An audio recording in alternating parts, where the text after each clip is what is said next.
What's going on, everybody? Welcome back to your favorite pond, the Coy Pond, episode 87. As always, I'm joined by my co-host, K-Dog, in the studio this week. And you know already, you can find us here on YouTube, Spotify, Apple Podcast, Amazon Music, and per them. Never forget to leave a question on SpeakPipe. We're going to keep pushing that just in case. I'm saying it's the offseason and a bit more in the fall. Yeah. It's out there. Feels like this is the week. This is the week. I have a good. This is the week. And as always, check out the merch. We went a bit of it this week. Whoop, whoop. Feels pretty nice, light, breathable. It looks better than nice.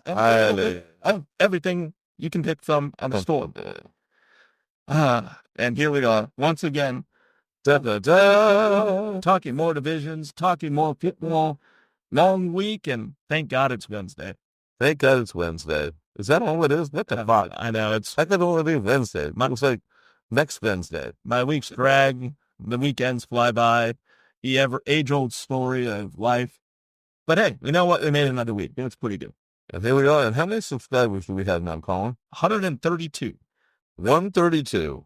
Not too shabby. Not shabby at all. I would say that one video with Matt and I's got up to 3.1 thousand views. Wow. 3.1K views. Yeah. But pretty good. Pretty damn good. Now when you search the Coy Pond, that video is the third that comes out. Really? Instead of that guy's fishing channel. That's just him making Coy Ponds. Really? It's So, elevated. Yeah. oh yeah. We're reaching new heights. Nice. And, Spotify's dead as usual. But yeah, it's fun. I'm not necessarily advertising that too much. Connecting people where they need to be connected. Yeah, Well, we know the branding, the Coy Pond. We're in too deep at this point, changing anything up. Maybe in the future we'll put in a little football on it or something. Yeah. We'll figure it out as we go. And then we'll make the whole water thing cheap of a football. That'd be actually pretty fucking clever. You know? Hey, Hey. No, hey, no stealing that out there. you can make the waves like the laces. Yeah. That is, I guess that is. No. You'll come up with something. That actually is not half bad idea. No. Say it like that. You can really do a lot with that. Yeah, we'll bank that. Okay, there you go. Start off the episode, 87th episode. 87. Who was your favorite player who played for the Cowboys wearing 87? Well, there are many to pick from. One, Alfredo Roberts just makes me hungry, so I won't go with that one. But I have to say Jay Salty. He was in the early 80s, late 70s, maybe early 80s, was 87, and was the backup tight end to the starter, McCarthy at the time. Jay Salty. Dude had a lip to him that I cannot explain. Yeah, Colin will put the picture here, and his football card is quite breathtaking. It truly might be one of my favorite football card looks I've seen in a long time. He's either a football player or a porn guy. I'm not sure that. Porn star, serial killer. Yeah. Serial killers. They ever find the bodies? I don't know, but good on him. It's probably that's all I've got to say. Nothing like a mustachioed man. A mustachioed man. As simple as that. Hell of a mustache. I don't know if we'll ever see that again. No, that would hope not. Oh, maybe. To spice it up. They might be making a comeback. Defense might be a little bit more scared of you. That's right. If they see that thing in the face mask. You got a bird with it. Yeah. How about you? 87. A little bit more tame pick. Probably just Jared Cook from a few years back. Ended his career with the Chargers, but he had a pretty good last year, all things considering the teams he got to. That was the best I could come up with at the top of my head. There might have been Sidney Fehoko, went from Dallas to the Chargers. I think he might still be with the Chargers. I think he is. I don't think that's moved to free agency, but, we're finally hitting the summer months, and there's free agents available. You can find those lists everywhere, but it is kind of funny how much the news dies down. I like the big names start going. Yeah. People just lose interest and it goes to the rest of the sports. And again, we're just kind of in that no man's land as, rookies, football players, 4 weeks until we get a training camp, kind of no OTAs, no interaction with the teams. They stay out of trouble. Again, that's what teams are worried about right now. Well, speaking of trouble, and not to sidetrack us, I don't think it was Dalvin Cook, but there was a Vikings player that got scammed out of $240,000 because someone posed, I believe, as his page. Oh.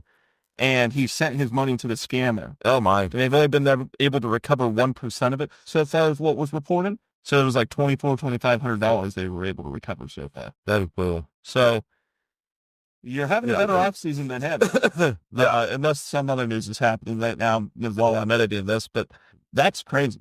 Knock on wood, it's generally been kind of a benign off, 4 weeks or whatever you would call it so far. Yeah, that's barely weeks. I think there's been a couple people that might have gotten injured, but overall it hasn't been too wild, which is what you want. No good will come out. No one's scoring touchdowns right now. They're only landing prison sentences. That's right. Or giving scammers hundreds of thousands of dollars. Nevertheless, this week we are talking about the NFC North. You did the AFC North last week. This week we're just going a little bit more north from the AFC North to the NFC. And, this league last year was a powerhouse of a division last year. Was a powerhouse of a division. They, I think, had 3 teams in the double-digit win column. Yeah. Obviously, the Bears did what the Bears did. There was plenty there that you can drive about and bet here a little bit. But powerhouse of the division, how will they do this year? And this is kind of us just previewing, reviewing, and talking about where these teams are at this point in the offseason, the next season. So, as we know, the Bears had a abysmal 2024. Yes. Finished 5-12 and really just didn't find any kind of consistency on offense. No. Caleb Williams struggled. Matt Eberflus got fired. Yep. And the defense gave up a Hail Mary, at least. And, you could really say that Commanders-Bears game is what catapulted both teams in their respective directions. Because I think leading into that game, the Bears had been doing pretty well. And after that, it was a complete different swing. Yeah, totally fell apart. So, some very unique circumstances there, and we'll get through the Lions and changes there with coaching. Right. And then you have the Vikings, who have some big question marks too. Yes. Bears obviously landed Ben Johnson from the Lions. That is probably the best move the Bears have made in several years, at least. They're not the Browns, but I know in the recent history that I can remember, recent news, that's the best signing they've ever had. Really is. For Caleb Williams, who needs to find it, and needs all the help he can get, they certainly went out and did that by hiring Ben Johnson. Additionally, having a better defense also can help the quarterback. Right. And they added Dennis Allen, the New Orleans Saints coach, who now has head coaching experience, and will probably be a better D coordinator because of it. Yeah, and he doesn't have to take the brunt of the news and the media, which maybe didn't help him when he was on the Saints. Yeah. But, we've seen a lot more recently, these head coaches that maybe don't want to be part of the main focus and rather would assist, and they're maybe better at that. Yeah. I would assume Dennis Allen probably is the same way. But, Caleb Williams, I would say for every monster game he had last year, which he did have a few, he had a real stinker.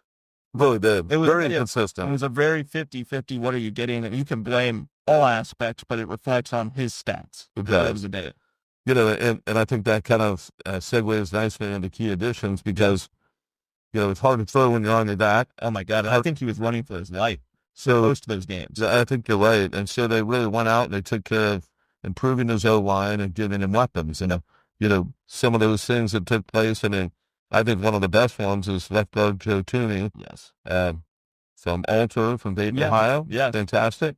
But Joe comes there and brings a wealth of experience from being Pat Mahomes' offensive lineman. And we all know Joe Tooney, the last time he was with the Chiefs, tried to kick out the left tackle and up the debacle. But the bottom line is Joe Tooney's been with winners. He knows how to win.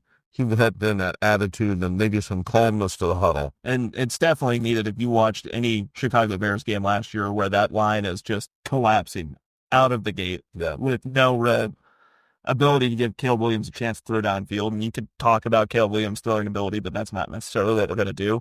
Joe Tooney being added, huge addition to that team, and I don't see how they get any worse because of it. Yeah, and additionally, the weapons that they brought in, when you look at the whole roster in terms of what they've got on the offensive side of the ball, they've got Loveland now, Colson Loveland, the tight end from Michigan, that receiver Luther Burden, who was a big sought-after receiver, I think, from Missouri. Yeah.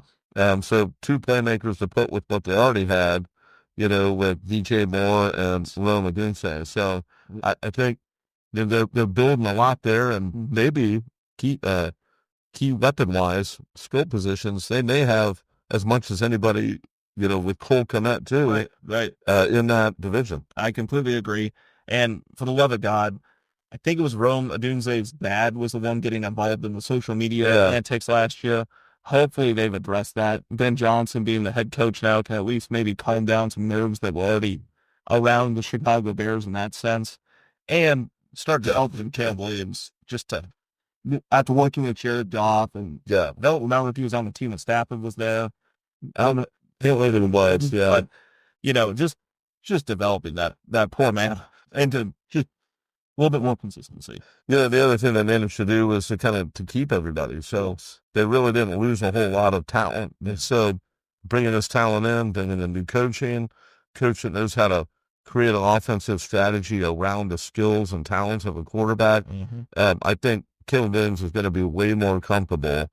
And I think if you get beyond this and there's still issues with Caleb Williams, say, this draft pick decision, was not the best one. And, the Redskins Commanders won that one because of Jaden Daniels. So Caleb Williams, this is his chance to prove that he was a good pick. Yep. And it was just what he was around. And I think it would be fair, you look to next year, new coaching, obviously that's a new system. They might get off to a slow start. I don't think it'll be time for panic if by week 4 things aren't looking the way you expect them to with a second-year quarterback and a fresh head coach. That might take a little bit to get used to. If Caleb Williams spent an entire rookie season learning one thing and now everything's changing to learning another. Yeah. They made good moves in the offseason. Also, facing the second hardest NFL schedule based on how your opponents did last year. Yeah. That doesn't do you any favors either. No, and they finished 5-12 last year. I would think like an 8-9 would be a highly successful year. Yes. 3 more wins. They're not making the playoffs. I don't see that happening. But I think they're going to be on the right trajectory. Right. As long as they do better than they did last year, 8-9, I'd say the total success that puts you in a great position to show some free agents maybe next year.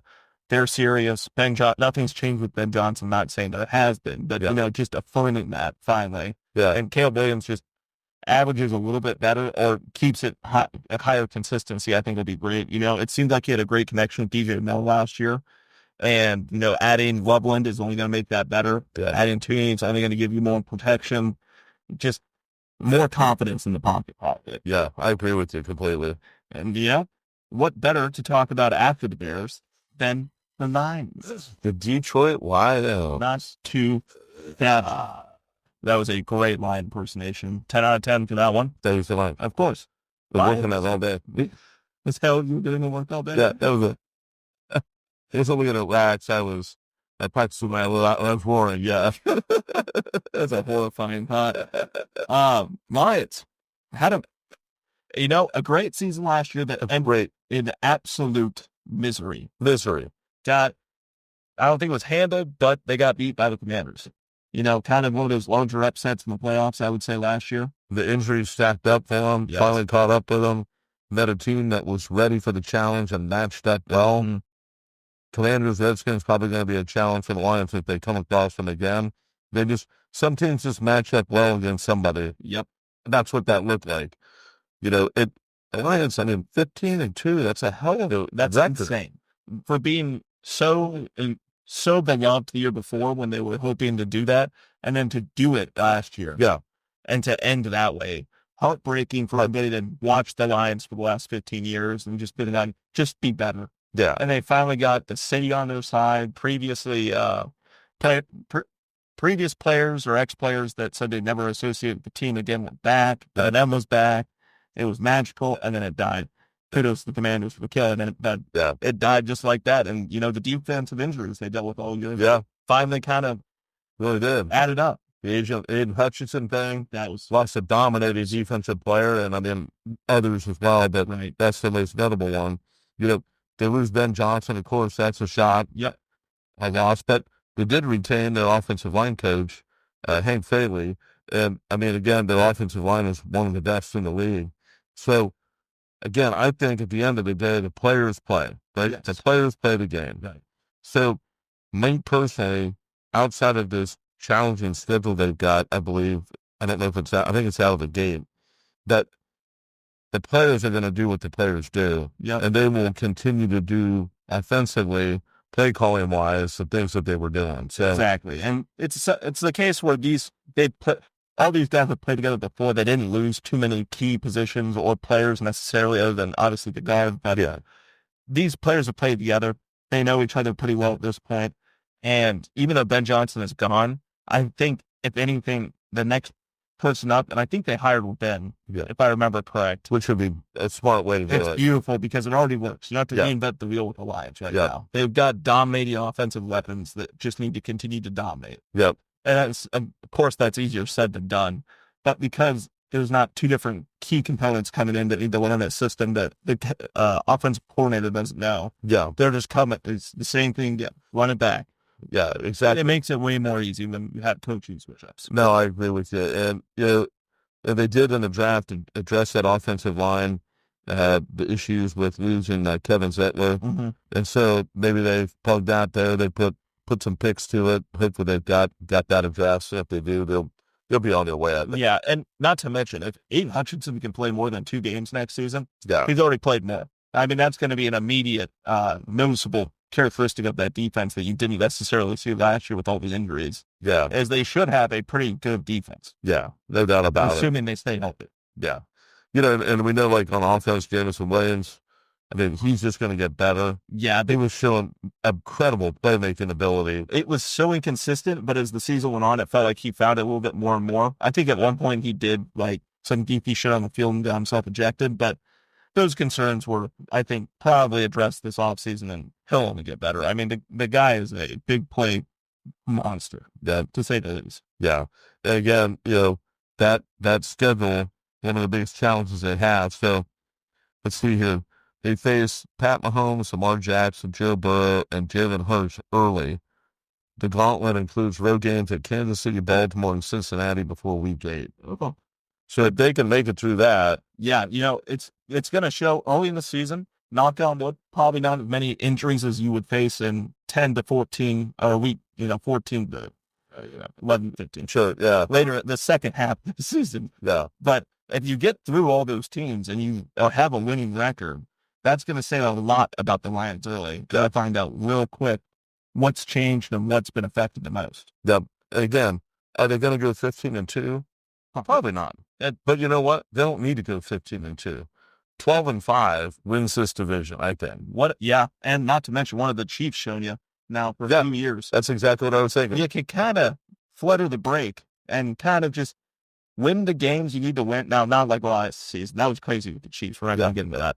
But you can go 13-4. You can go 12-5, get into the playoffs, and then hit the gas. But it is also, oh my God, Motor City Damn Canada going to chew kneecaps and, metaphorically behead you every chance he gets. Here's the question.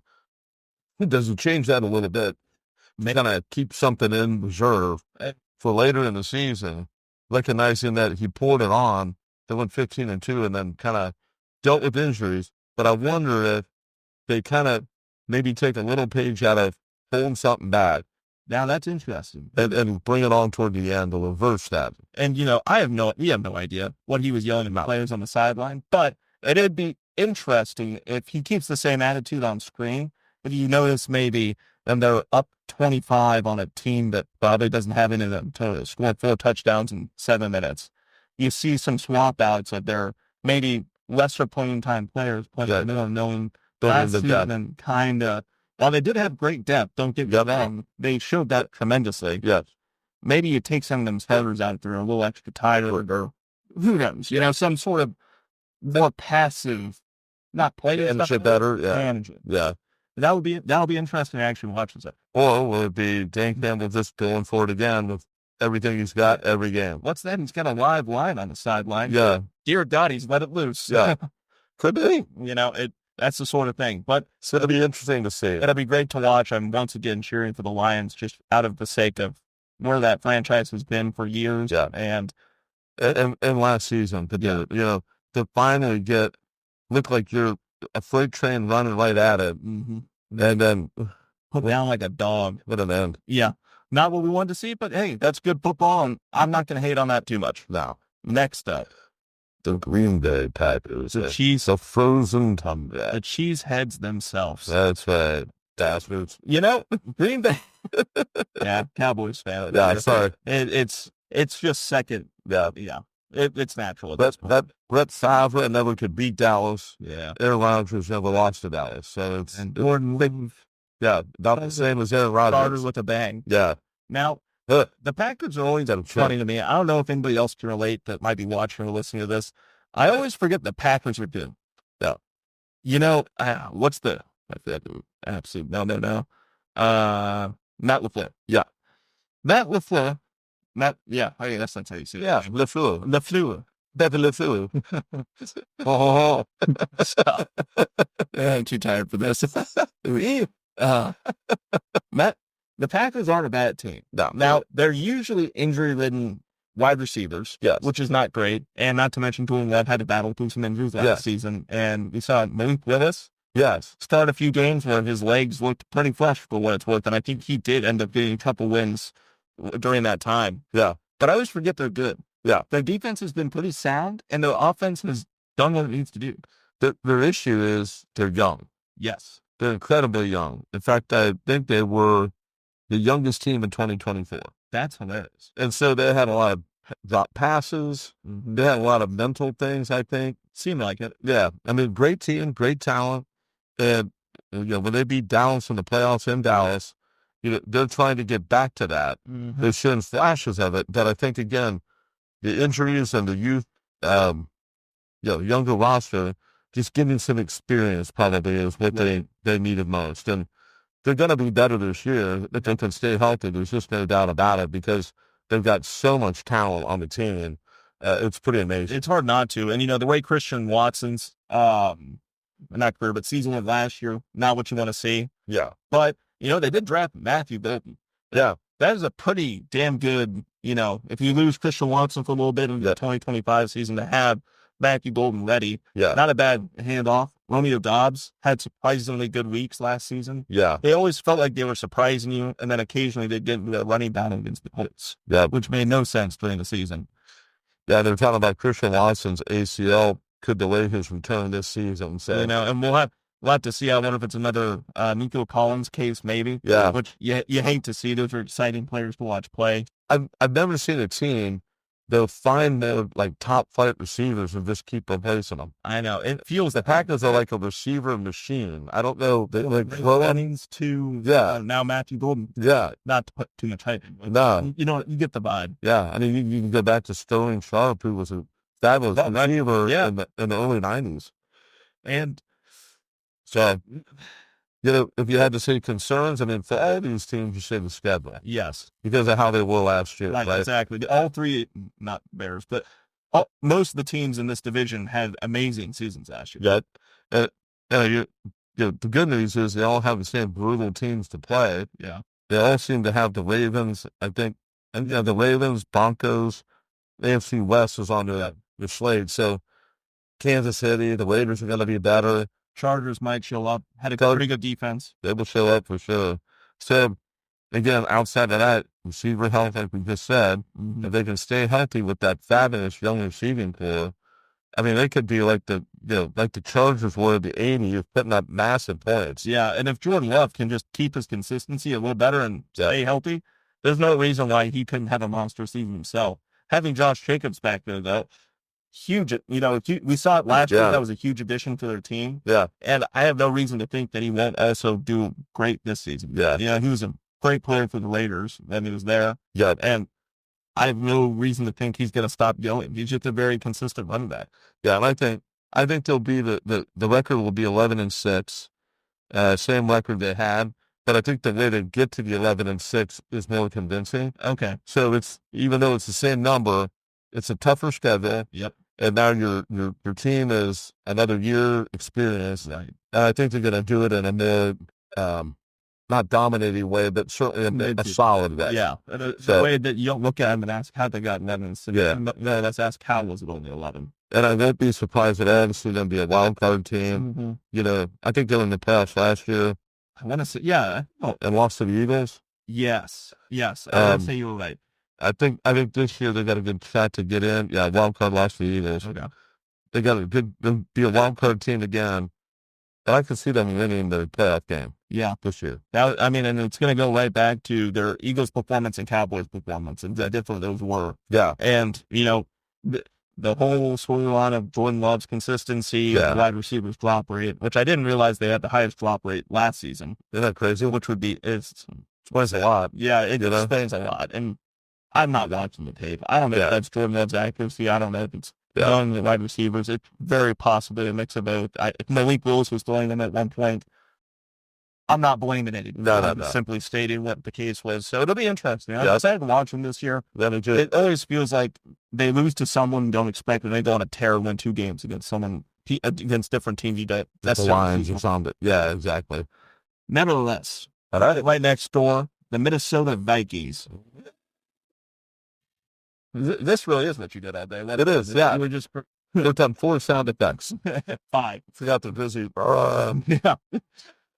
I might have saved us with that one. Yeah, not really sure what cheese sounds like. Well, yes. So, comedian. We got a comedian on the podcast. So, the Minnesota Vikings. Surprising last year with Sam Darnold. Yeah. J.J. McCarthy gets hurt. Sam Darnold takes the reins, and they go 14-3. Who saw that coming? Anyone? No. I think it goes to show, though, how good of a coaching, how good of a team that was around Sam Darnold. Kevin O'Donnell and Brian Flores, defense coordinator and head coach, they did a damn good job. The 2 of them did. They really did. Because they got, when that happened, I remember Kevin O'Donnell's face in the draft last year. O'Connor? Yes. You missed it. O'Connor. Yeah, thank you. So, and somehow they managed to still get through it. And even have the injury.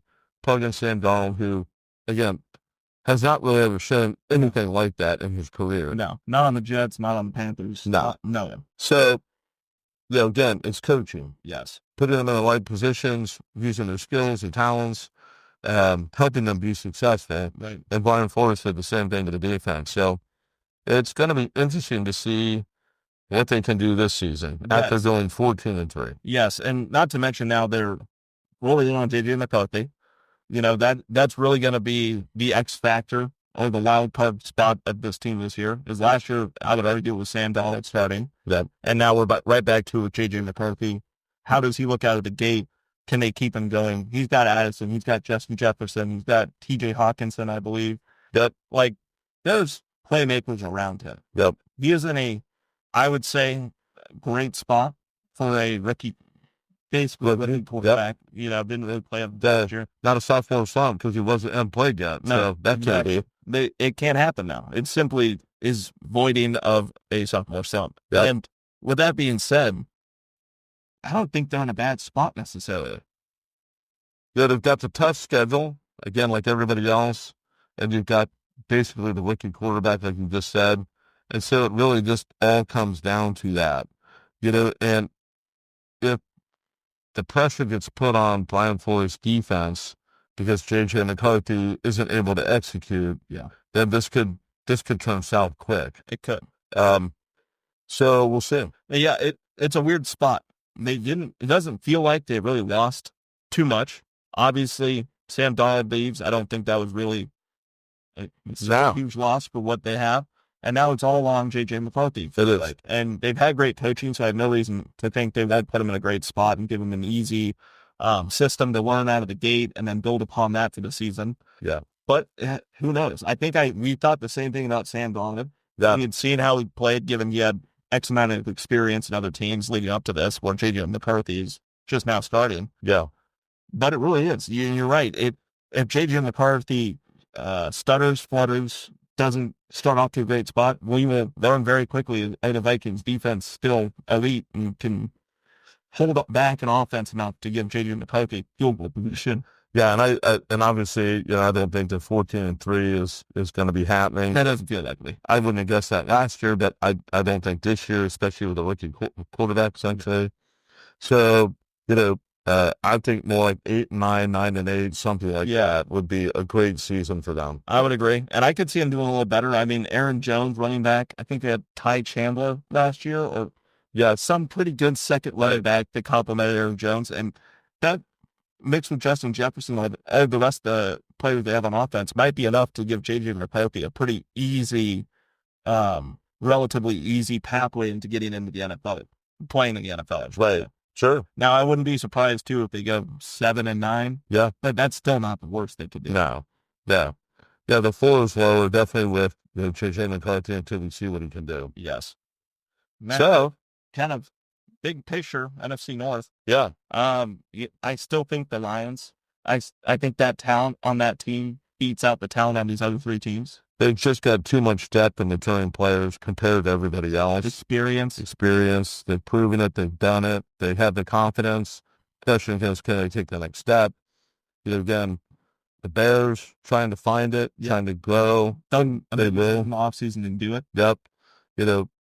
Green Bay settling in, getting more experience, another year into their belts. If they stay healthy, they could take a move there. I see no reason to think they can't do it.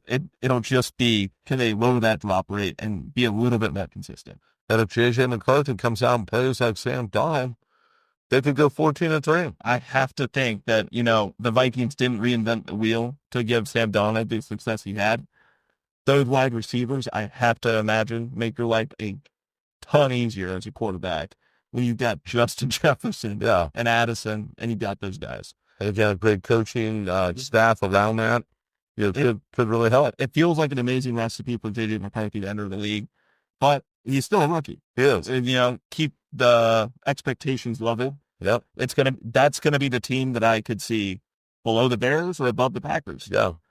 Is that defense? I think they may have lost one of the key part of their defense in this offseason. I don't want to say that for sure, but that defense will have to be good early. Yeah. Assuming that it does take a couple weeks to kind of get the ball moving with them. Yeah.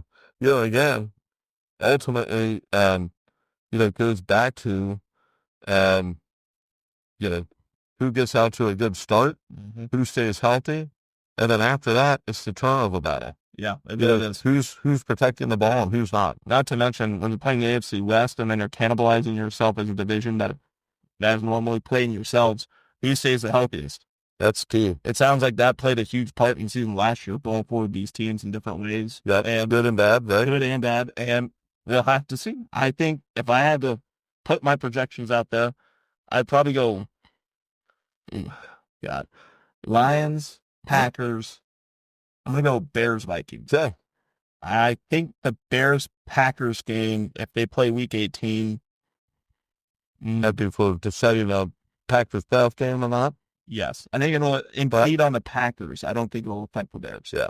The Bears will, probably so. So that, it's one of those situations where the Bears missed it by 2 games, and the Packers have to win that game.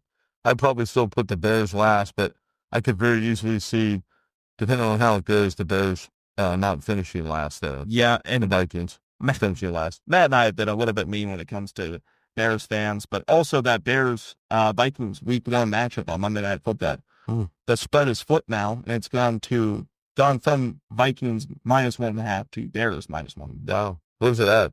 I don't see over Chicago. Okay. I don't remember. I'll put up there. Who's home, who's away, but that'll be interesting. Now that we're talking about the NFC North and that game's coming through my mind, I don't know what to expect in that. Yeah. Because, again, Caleb Williams in a new system, A.J. McCarthy making his finale, if you will. Yeah. Nothing better than Monday Night Football. Right. And that might set him up for absolute success going forward for Week 1 games at 1 o'clock, the rest of the season at 1 o'clock. Right. Or for complete failure if it goes that bad. Right. Exactly right.